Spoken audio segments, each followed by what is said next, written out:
Bismillahirrahmanirrahim. Assalamualaikum warahmatullahi wabarakatuh. Waalaikumsalam warahmatullahi wabarakatuh.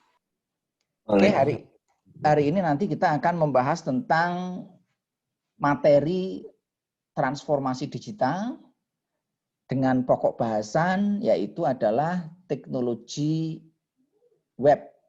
Terutama yang kita bahas nanti teknologi web yang sekarang ini. Sekarang kita sudah memasuki teknologi web 2.0, 3.0, bahkan sudah masuk ke 4.0. Nah, apa itu tentang teknologi web nanti kita bahas. Nah, sebelum kita bahas ke sana, mungkin bagi Anda yang belum kenal dengan saya kenalkan diri dulu. Nama lengkap saya ini sudah Anda baca, ini biodata saya sudah saya sampaikan berkali-kali di dalam perkuliahan. Semoga Anda nanti kalau ketemu saya tidak asing lagi. Dengan wajah saya sudah ngerti kan? Sudah, Pak. Sudah pernah ketemu belum? Kita sudah pernah ketemu di kelas belum? Sudah, Pak. Mata kuliah apa? Elektronika daya. Oh, dulu udah pernah di elektronika daya. Oke, mungkin nggak perlu saya sampaikan ya. Yang saya sampaikan ini mungkin nggak perlu saya sampaikan aja ya. Nanti bisa dilihat. Jadi nanti ini ringkas saja. Berkaitan dengan pekerjaan, Anda nanti kalau bekerja, kalau Anda nanti menjadi guru, berarti nanti Anda masuk dalam level ahli. Kalau Anda nanti kerja di industri ataupun di tempat lain, di instansi, Anda nanti masuk ke level teknisi. Kalau nanti Anda kerja di industri, tapi Anda menurunkan grade Anda menggunakan ijazahnya misalkan D3 ke bawah, nanti Anda masuk ke dalam zona pekerjaan yang namanya operator. Ini sebutan pekerjaan di industri. Kira-kira Anda mau level apa ini? Operator, teknisi, atau ahli? Ahli. Ahli.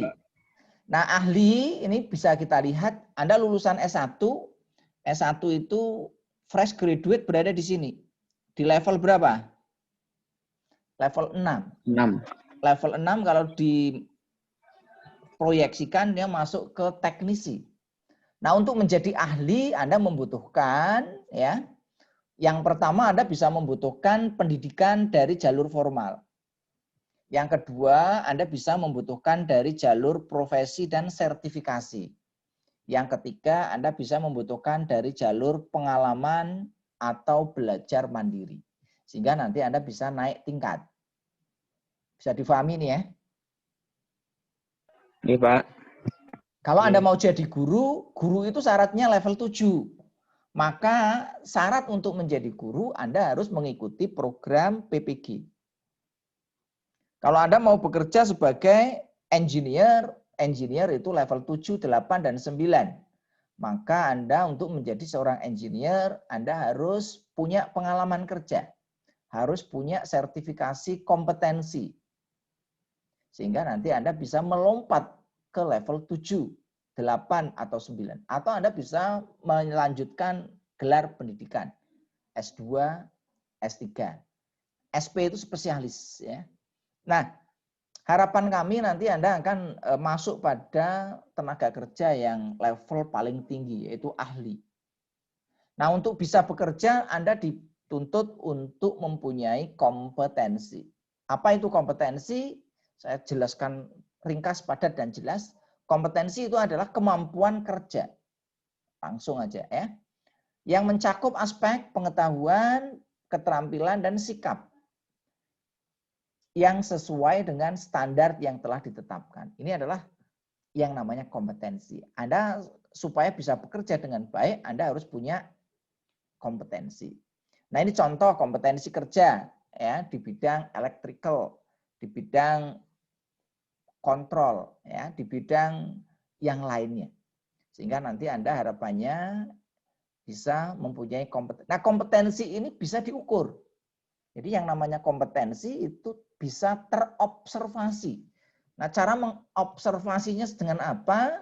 Itu sudah digariskan oleh Bloom. Ya, Anda termasuk nanti kalau menjadi guru, Anda nanti mengajar siswa SMK, Anda harus bisa menjelaskan seperti ini. Bagaimana mengukur siswa SMK dia itu kompeten atau tidak? Sehingga Anda memberikan nilai itu menggunakan parameter taksonomi Bloom. Nah, menurut Bloom, kompetensi itu dapat diukur dengan 3 aspek. Yang pertama kognitif, yang kedua psikomotor, yang ketiga afektif. Nah, bagaimana cara mengukur kognitif? Ya, Bloom itu sudah menggariskan ya, ada 6 level, mulai dari pengetahuan, pemahaman, penerapan, analisis, sintesis hingga evaluasi. Taksonomi Bloom selanjutnya diperbaiki oleh Anderson ya. Untuk level 1 2 3 itu sama, 1 2 3 4 5 6 itu ada modifikasi, yaitu analisis tadinya sintesis berubah menjadi evaluasi, yang tadinya evaluate berubah menjadi create. Nah, level 1, 2, 3 disebut sebagai LOTS, low order thinking skill. Level 4, 5, 6 disebut sebagai HOTS. Nah, harapannya nanti Anda minimal sampai di sinilah ya, HOT ya, yang lebih banyak. Untuk menjadi ahli, maka kita harus terbiasa dengan HOTS. Bukan panas. Yaitu high order thinking skill. Apa kemampuannya? Kemampuan menganalisis, kemampuan mengevaluasi, dan kemampuan untuk berinovasi. Harapannya nanti seperti itu ya. Nah, untuk keterampilan itu ada 5 level. Mulai dari yang pertama paling gampang kalau Anda mau mengajar ya, Anda ini dulu imitasi, meniru. Pak Ali ngajarnya seperti apa? Ditiru. Pak Sigit ngajarnya seperti apa? Ditiru. Ditiru yang baik. Yang tidak baik jangan ditiru. Pak Herlambang yang baik seperti apa? Ditiru. Contoh. Maka itu ini divideokan supaya nanti Anda bisa belajar. Nah, setelah Anda meniru, nanti Anda tingkatkan. Melakukan sesuatu pekerjaan tanpa meniru, tanpa melihat, tanpa contoh. Kalau sudah tanpa meniru, tanpa contoh, Anda usahakan lancar dan tepat. Menyusun kalimat yang akan disampaikan itu lancar, tidak patah-patah. Tidak banyak gitu ya. Tepat. Kalimatnya tersusun dengan baik. SPOK. Artinya jelas. Artikulasinya jelas. Maknanya jelas. Ini kalau kompetensi mengajar. Kalau kompetensi Anda itu berkaitan dengan PLC, ya berarti harus lancar dan tepat. Mulai dari membaca gambar, merangkai, dan lain sebagainya. Nah, setelah Anda lancar dan tepat, Anda usahakan akurat dan cepat. Jadi selain lancar dan tepat, juga harus cepat. Jangan sampai nanti instalasi PLC waktunya 3 jam belum selesai. Telat. Nggak lulus. Ya. Yang berikutnya Anda naturalisasi, spontan dan otomatis. Nah, ini berkaitan dengan keterampilan. Nah, yang terakhir berkaitan dengan sikap. Sikap itu cara mengukurnya gimana? Ini agak susah. Kita menggunakan Krathwohl, ini yang cukup terkenal. Sikap biasanya diukur dari menerima. Apakah dia menerima atau tidak. Kuliah kita lakukan secara daring. Mahasiswa menerima atau tidak? Ada mahasiswa yang tidak menerima. Ada yang tidak menerima dengan baik. Ada yang tidak menerima dengan curhat di media sosial. Macam-macam. Nah, ini adalah bagian dari sikap. Saya sebenarnya nggak terlalu senang juga pembelajaran secara daring. Tapi di masa pandemi corona ini kita terpaksa melakukan pembelajaran secara daring. Nah, yang berikutnya adalah respon, ya, menanggapi. Yang berikutnya menghargai, mengatur diri disiplin, menjadikan pola hidup. Ini yang paling tinggi menurut Krathwohl. Nah, harapannya nanti Anda bisa sampai level menjadi karakter. Bahwa profesi Anda sebagai teknisi maupun sebagai calon ahli di bidang mekatronika, pendidikan mekatronika itu menjadikan pola hidup menjadi karakter, menjadi profesi. Kalau Anda sebagai teknisi, ya profesinya seperti apa? Kalau Anda menjadi guru, nanti pola hidupnya bagaimana? Alhamdulillah. Nah, tujuan mata kuliah ini mungkin yang ingin saya sampaikan tujuannya aja dulu ya. Berkaitan dengan ini. Ini kira-kira ya silabinya ini. Jadi nanti silabi ya atau poin-poin mata kuliah yang nanti akan pelajari. Konsep transformasi digital sudah kita sampaikan, perubahan teknologi sudah, teknologi disruption sudah, analisis mekanisme disruption sudah, transformasi digital bidang bisnis ya, mengoptimalkan ICT sebagai keuntungan kompetitif, menganalisis social network dan enterprise 2.0, memahami digital trend, pemrograman komputer saya kira bagi Anda tidak terlalu asing ya. Kita sudah banyak belajar tentang pemrograman komputer. Nah, mungkin yang agak baru itu ada cloud computing dan big data serta Anda tambahan nanti artificial intelligence. Ini kira-kira yang nanti akan kita bahas di mata kuliah ini. Nah, kenapa kita perlu ada transformasi digital ini? Ini salah satu pesan dari Bapak Presiden bahwa di masa sekarang, masa revolusi industri 4.0, yang ditandai dengan sesuatunya serba online, artificial intelligence, big data, robotika, print 3 dimensi, dan lain sebagainya, maka karakteristik pada revolusi industri 4.0 itu adalah berkaitan dengan masalah kecepatan. Apa itu kecepatan? Yaitu kecepatan merespon.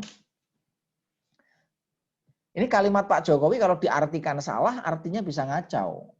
Di dunia sekarang bukan yang besar mengalahkan yang kecil, bukan yang kuat mengalahkan yang lemah, tetapi yang cepat akan kalahkan yang lambat. Ini kalimatnya menurut saya kalimatnya tidak bagus kalau kita belajar bahasa Indonesia. Kenapa? Ya kalimatnya tidak sesuai dengan grammar atau tata bahasa. Tetapi kita lihat maknanya. Biasa pejabat itu kalau berbicara kadang-kadang tidak memperhatikan masalah struktur bahasa. Kenapa dia mulai di dunia sekarang? Kenapa enggak memulai dari subjeknya dulu? Ya wajar, karena dia berpidato seringkali tidak membaca teks, walaupun dia sudah disediakan teks. Jadi intinya apa pada pesan Pak Presiden ini bahwa beliau mengatakan bahwa di era revolusi industri 4.0 maka kita perlu cepat untuk merespon perubahan. Termasuk mahasiswa. Kita perlu merespon perubahan, globalisasi. Ya, pandemi corona sekarang. Kita harus cepat merespon. Kalau enggak kita ketinggalan. Nah, kalau kita ketinggalan maka kita akan kalah. Nah, sekarang kita masuk ke mengapa kita perlu mempelajari tentang teknologi web. Jadi teknologi web itu memungkinkan perangkat komputer untuk dapat berkomunikasi. Jadi dengan adanya teknologi web, maka perangkat komputer itu ya yang menggunakan konsep komputer ya. Perangkat komputer itu bisa PC, bisa laptop, bisa tablet, bisa HP, ya, bisa apalagi ini ya. Teman-temannya lah. Nah ini dengan teknologi web, mereka bisa berkomunikasi melalui jaringan secara cepat dan mudah. Dulu sebelum ada teknologi web, itu untuk komunikasi sulit. Nah teknologi web ini mengubah segalanya. Pada saat pertama kali ditemukan telepon digital, ya GSM, pada tahun 2000-an, 2000 awal, itu sangat terbatas kita untuk komunikasi. HP kita hanya bisa SMS dengan sesama operator. Sekarang bisa mudah. PLC itu kita, ada yang sudah belajar PLC? PLC Omron. Bisa nggak komunikasi dengan PLC Zelio? Bisa nggak kita gabungkan dengan PLC-nya Siemens? Susah. Nah, untuk bisa komunikasi maka kita perlu protokol. Nah, teknologi web ini menggabungkan semua hardware yang ada supaya dia bisa berkomunikasi. PC mereknya bisa macam-macam, bisa komunikasi. Laptop mereknya macam-macam, mulai dari Asus ya, Acer, Samsung, Toshiba, IBM, walaupun sekarang udah hilang, Lenovo,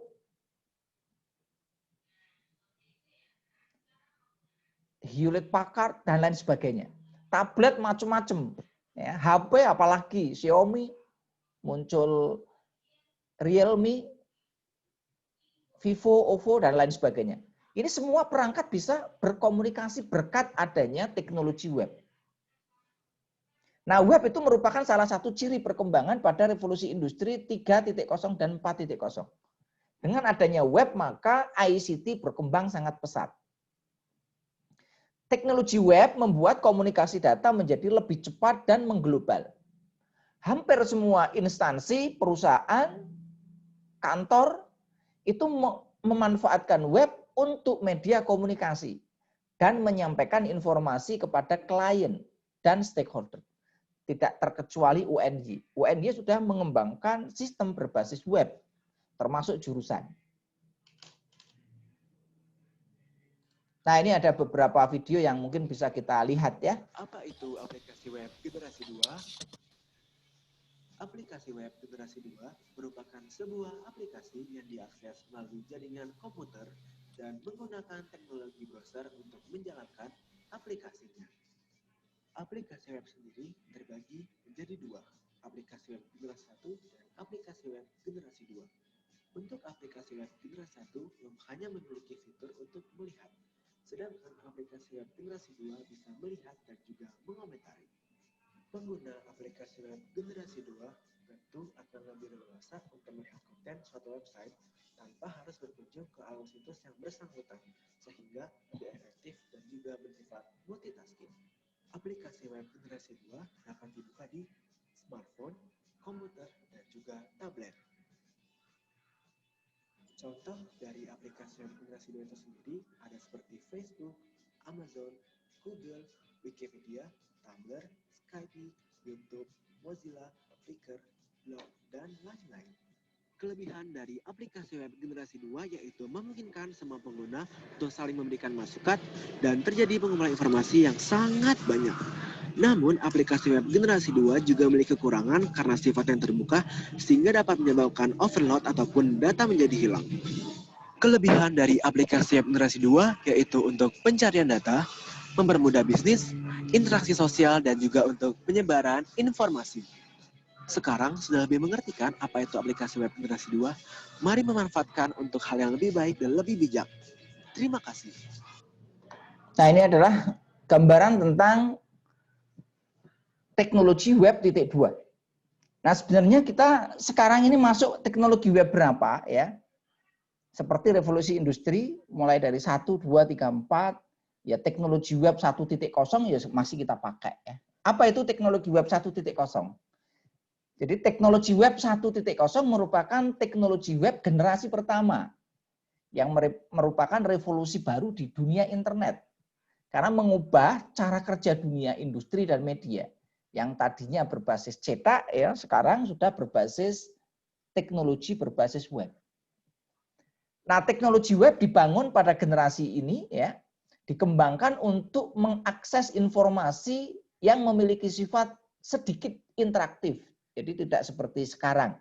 Kalau web 1.0 itu lebih banyak hanya informasi saja. Nah, keterbatasan dalam komunikasi data ya, ini menyebabkan orang sudah mulai memikirkan untuk mengembangkan sistem web yang lebih kompleks. Jadi programnya seperti ini alurnya seperti ini. Dari produser membuat nanti untuk customer ya, untuk konsumen. Jadi hanya satu arah, tidak dua arah. Seperti kalau Anda mengajar nanti hanya satu arah saja. Nah, karakteristiknya gimana? Halamannya statik, ya seperti ini aja statik, nggak ada interaktif. Penggunaan frame set, ya online guestbook, ya paling nanti ada guestbook aja, ya. Biasanya menggunakan tombol-tombol dengan tipe GIF, ya, yang ada animasinya. Nah, berbagai website itu banyak yang menggunakan teknologi web 1.0. Contoh yang paling populer ya ini, detik.com. Detik.com dia hanya menampilkan informasi saja. termasuk UNY ya, itu juga masuk 1.0, Kompas 1.0. Jadi web yang hanya menampilkan informasi saja yaitu namanya web 1.0. Tapi kalau sudah nanti melibatkan interaksi dengan user itu nanti masuk 2.0. Nah, ini untuk tampilan detik. Ini nggak ada interaksinya. Tapi kalau nanti Anda sudah masuk di kolom komentar ada interaksi, nanti itu sudah masuk menggunakan teknologi 2.0. Sampai di sini bisa difahami ya, untuk teknologi web. Bisa, Pak. Ya, kalau ada yang mau ditanyakan langsung, silakan tunjuk tangan ataupun langsung diaktifkan mic-nya. Nah, yang kedua, teknologi web 2.0. Ini populer tahun 2005-an sampai sekarang. Yaitu revolusi bisnis di industri komputer yang disebabkan oleh penggunaan internet sebagai platform awalnya. Ini kok internet itu kok hanya menampilkan informasi, tidak menarik. Sehingga muncul inovasi ya untuk merubah platform dari web 1.0 menjadi web 2.0. Salah satu aturan ya terutama adalah membangun aplikasi yang mengeksploitasi efek jaringan untuk mendapatkan lebih banyak pengguna. Nah, sehingga muncullah interaksi. Ini banyak produknya diantaranya Facebook ya. Tadi sudah dijelaskan ya. Sifatnya bagaimana? Ya, web 2.0 sifatnya adalah read write. Bisa membaca, bisa nulis. Kalau di 1.0 hanya membaca saja. Tidak membutuhkan orang jenius yang hanya berkutat sendiri di ruang tertutup. Tetapi di sini ya membutuhkan komunitas. Ya, kalau di dalam web dia yang butuh adalah komunitas, kerja secara bersama.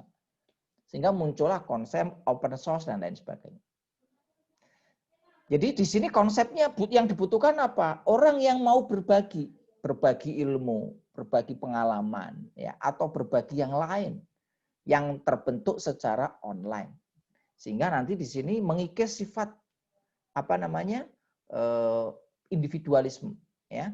Nah, web 2.0 bisa dalam bentuk internet, community, creativity, ya, www, ya, wiki, video sharing, participation, social network, interactivity, network, privacy, blog, dan lain sebagainya.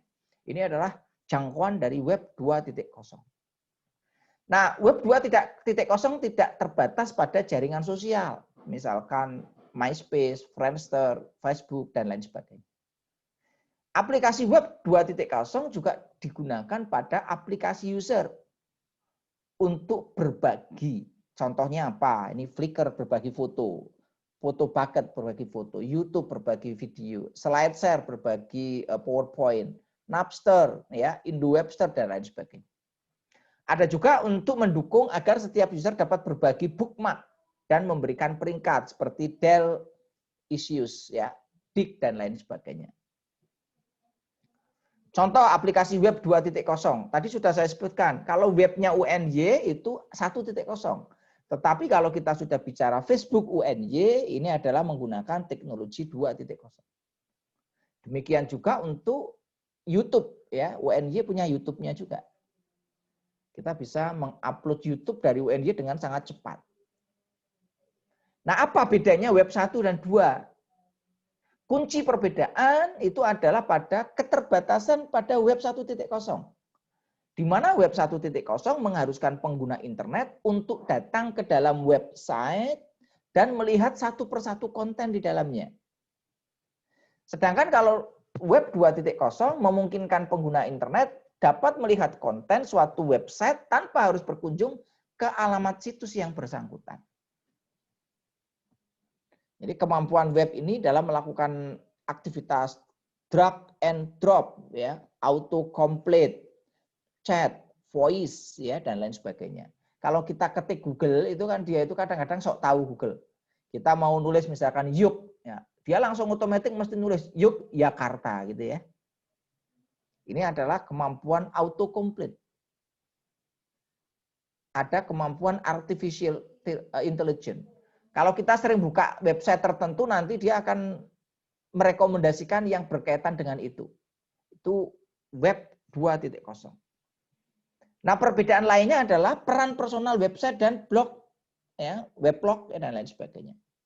Dengan hadirnya blog pada user diberi kemudahan dalam mendesain sebuah website tanpa perlu mempelajari HTML. Dulu kalau membuat website kita harus tahu HTML atau PHP. Sekarang semua orang bisa membangun website. Gimana? Pakai blog.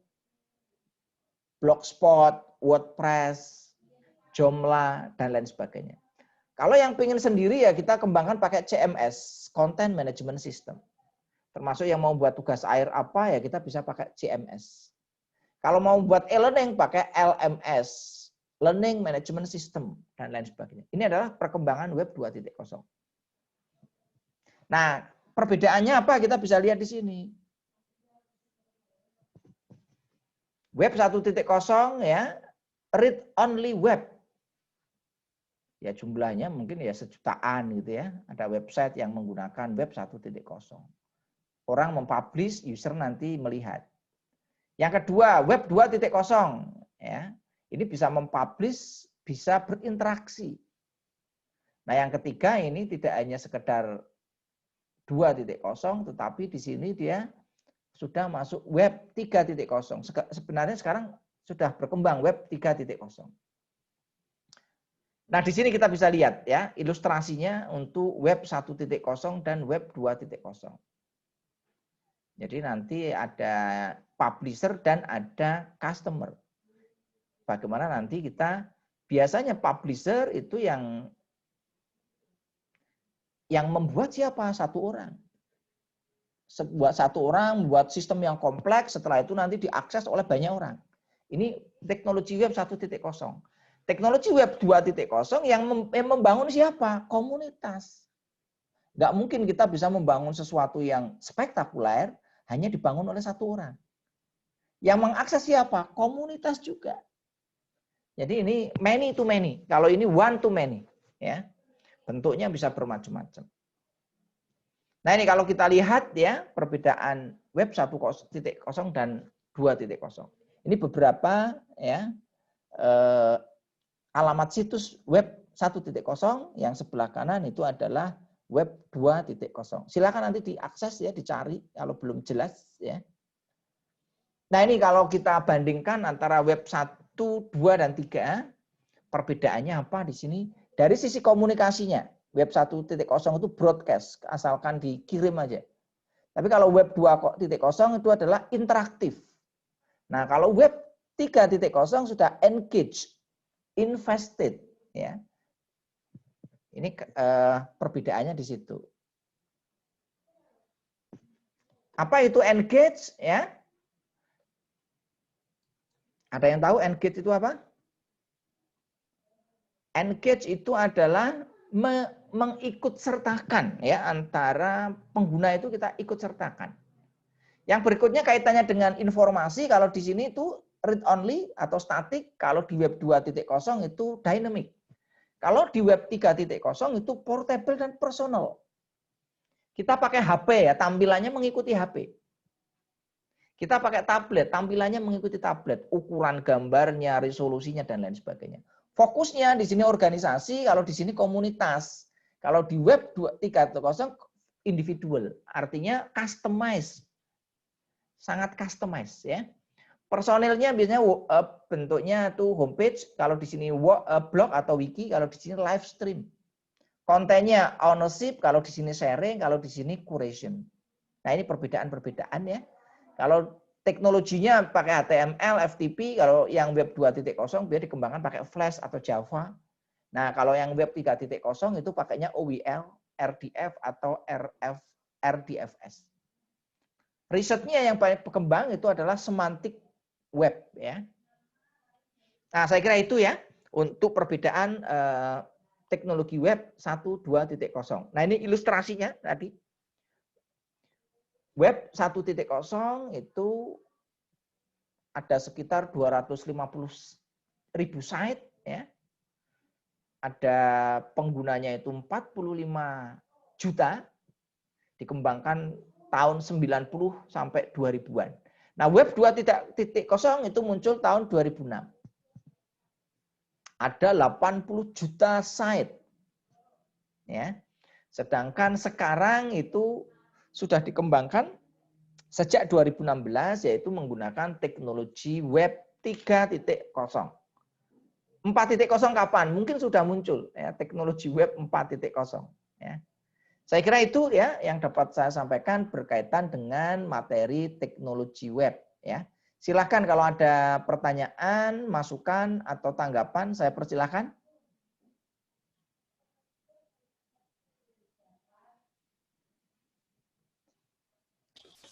Permisi Pak. Ya, Izin. silakan. Jadi kan kalau misal tadi perbedaan web 1.0 sama 2.0 itu perbedaannya dari tingkat interaksinya ya, sama dari pembuat kontennya.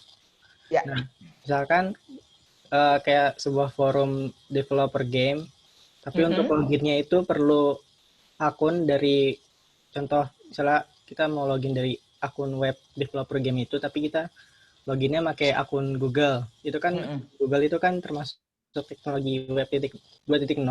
Nah, berarti web developer game itu termasuknya web 1.0 atau 2.0 ya? Soalnya kan tingkat interaksinya cuma satu arah. Ya, kalau dia satu arah ya, kalau satu arah dia masuknya teknologi 1.0. Jadi yang 1.0 itu tidak ada interaktif sama sekali. Jadi hanya menampilkan halaman website yang hanya bisa dibaca saja. Kita hanya bisa membaca, oh informasi ini. Seperti misalkan kalau kemarin itu ada pemilu gitu ya. Kita hanya bisa melihat tok. Itu namanya teknologi web 1.0. Tapi kalau di situ ada, kita bisa berinteraksi, ya, bisa interaksinya bisa melakukan komunikasi dengan pengelola web, itu sudah masuk 2.0. Jadi ini sifatnya ya, kalau yang tadi itu static read only, kalau ini udah dinamis. Kalau tadi sudah mulai ada penyesuaian, tadi ya, kalau saya menggunakan HP tampilannya berubah, ya, kalau menggunakan ini berubah. Kalau saya miringkan dia berubah, dia sudah masuk web 3.0, portable atau personal. Contoh kalau kita buka layanan yang ada di HP itu kan ada auto rotate. Dan ada juga otomatis untuk menyesuaikan resolusinya. Nah ini sudah masuk dia web 3.0. Ya, ini dari sisi informasi. Sebenarnya perbedaannya ada banyak ya. Ada banyak di sini. Tadi kan hanya sederhana yang saya jelaskan. Perbedaannya dari sisi komunikasinya, dari informasinya, dari fokusnya, dari personalnya, dari kontennya, dari interaksinya, dari search-nya, dari metriknya, dari advertising-nya, dari research-nya, dan dari teknologinya. Dia ada bermacam perbedaan. Ya. Jadi tadi yang saya bahas kan hanya sederhananya saja. Saya kira itu ya untuk perbedaan antara web 1.0 dan web 2.0. Ada yang lain silakan.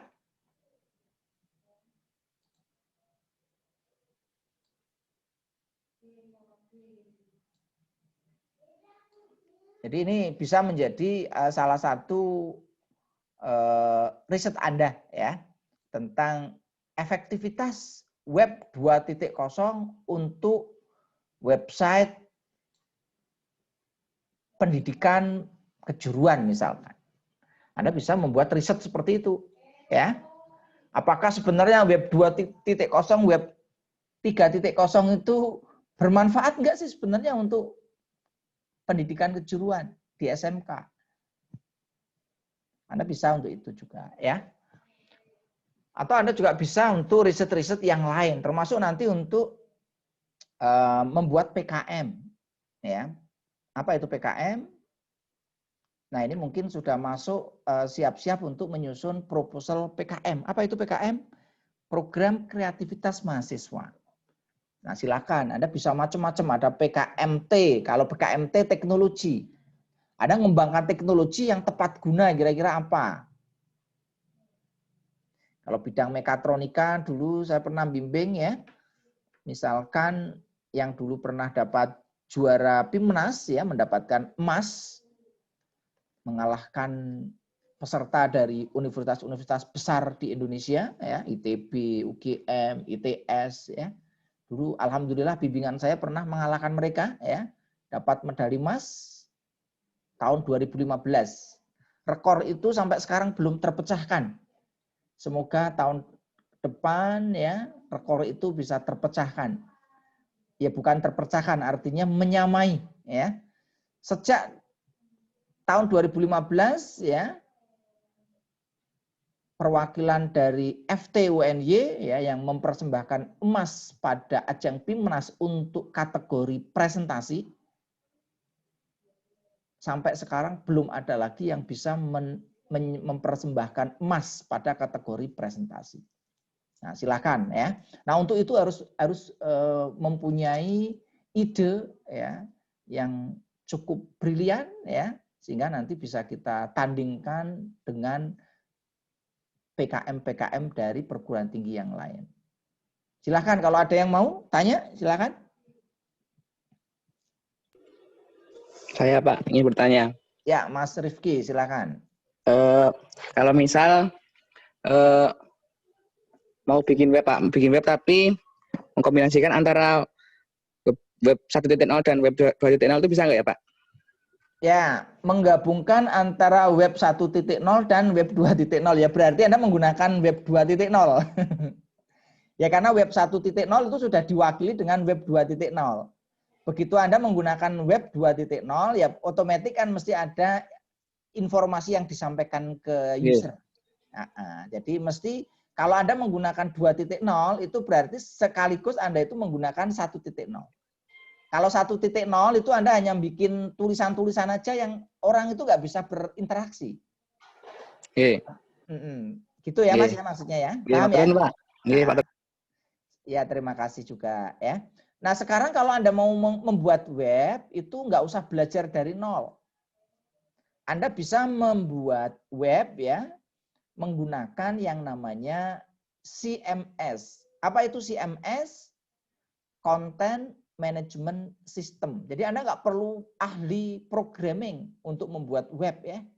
Anda bisa manfaatkan untuk CMS yang open source banyak ya.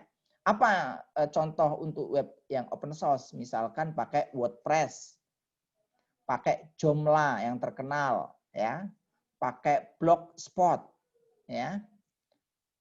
Ada pakai apa lagi ya? Banyak sekali saya sampai nggak hafal ya. Nanti Anda bisa akses di alamat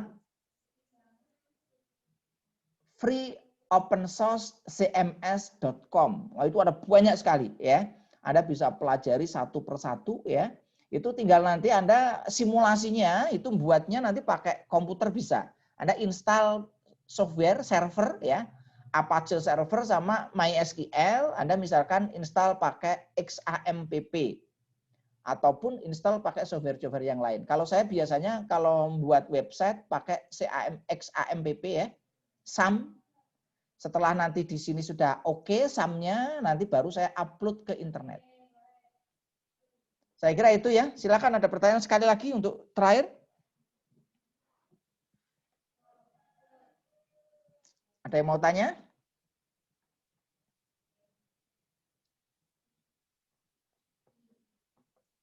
Tidak ada? Kalau tidak ada, saya cukupkan sampai di sini ya. Semoga apa yang kita bahas itu ada manfaatnya ya. Marilah kita tutup untuk kuliah pada pagi hari ini sesuai dengan agama dan kepercayaan masing-masing ya. Berdoa saya persilahkan. Alhamdulillahirabbil alamin. Akhirul kalam wabillahi taufik wal hidayah. Assalamualaikum warahmatullahi wabarakatuh. Waalaikumsalam. Waalaikumsalam warahmatullahi wabarakatuh.